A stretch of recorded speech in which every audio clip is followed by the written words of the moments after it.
Okay, hold on. Oh.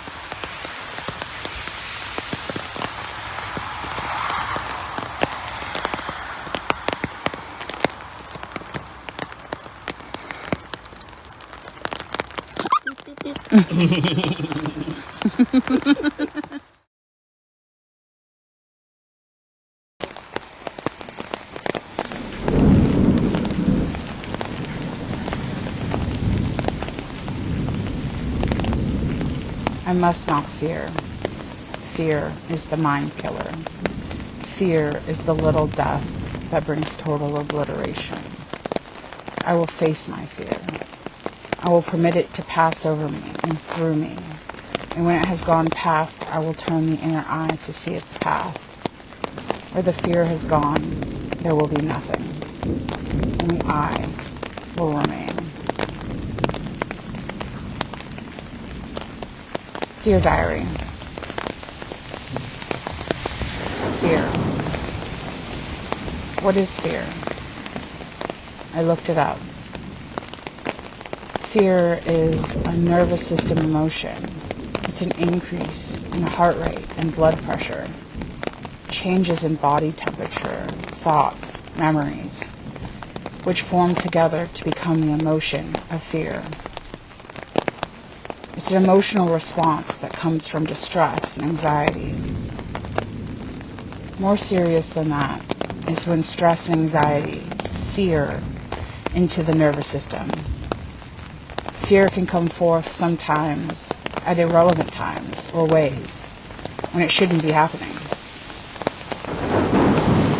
That's post-traumatic stress, a feeling in which I am well acquainted with. We have evolved to have fear in order to protect us from the things in the world that mean to do us harm. I find that fear is sometimes something all-consuming, something I can't hide from, no matter how hard I try. It can appear when I least expect, and can even appear when I'm trying to enjoy myself. I have trouble reminding myself that it is something that was created to help me, and that it was normal and healthy to have the fear. We all fear. Even so, it's uncomfortable. Even through that discomfort, it strikes me as odd that something in the sick recesses of our minds almost like to seek it out. Thrills, horror movies, books, daredevil acts, spiders, rough play, masochism, skydiving, scary stories around a campfire, a cliff's edge. We put ourselves in precarious situations around dangerous people. We ride rickety rides, and we turn off the headlights to our car in order to drive down a back road lit only by the moonlight. Or is that just me? We're addicts, addicted to the adrenaline, to the novelty of the dangerous act, living for the moments that make us feel alive, blood pumping through our veins, hotter and fiercer, even when we know it would be safer back home in our warm beds. Fear is funny like that. Fear. The stress and anxiety can be all-consuming, but not just mental. It's a physical urge that comes forth from the deepest recesses of my lower intestines, which feel tethered to a black hole which yearns and yearns and yearns and yearns for more of me. I'm dragged deeper inside of myself, hoping to be lost in the shadows along the way. Stress and anxiety rule my life. So much so that I have a chronic stress condition. The cortisol in my body is more plentiful than the average person. Cortisol is a stress hormone. It's the fear hormone. It's released to prepare your mind and body for the mountain lion that's surely lurking outside your bedroom door right now. An increase in it can cause some pretty serious health problems too, which I experience on a daily basis. Hormonal imbalances, which are worsened by my PCOS, mood swings, brain fog, depression, fun, weight gain, and all of the places deemed the worst possible.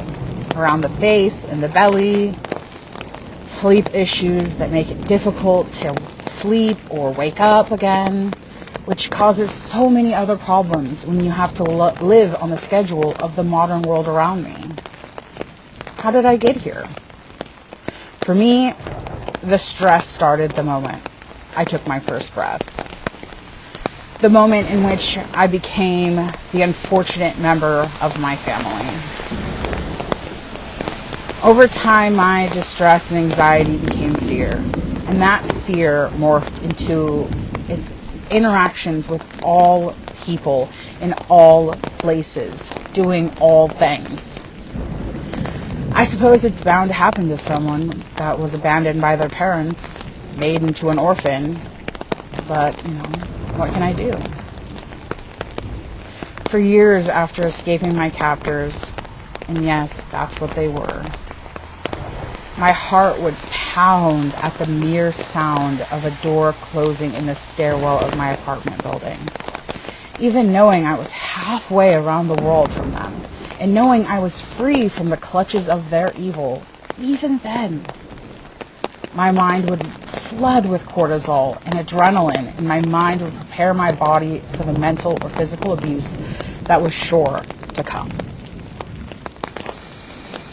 Fear held me in a tight, suffocating grip. My ears were attuned to every little sound, constantly waiting for the moment I let my guard down. It's an exhausting way of being.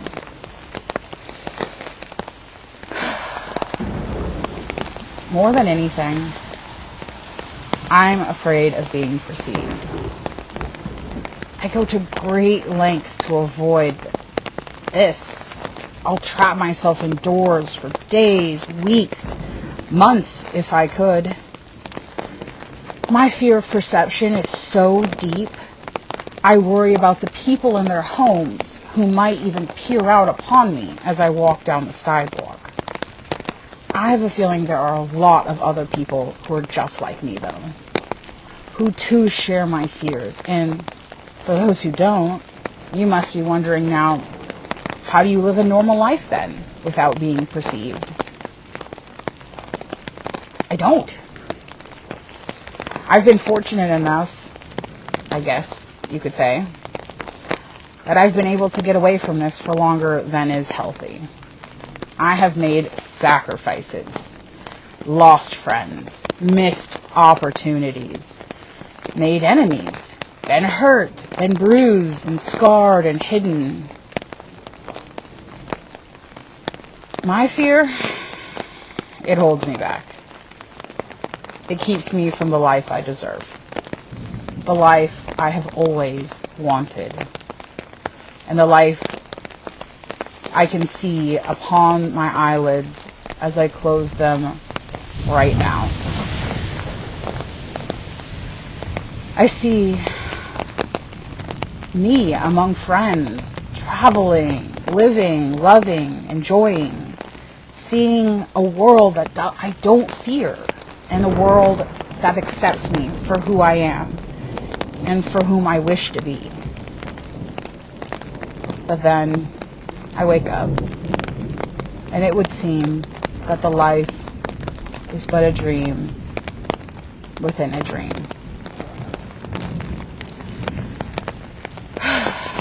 Don't let your fear of being perceived keep you from living the life you deserve. What does fear mean to you? Thank you.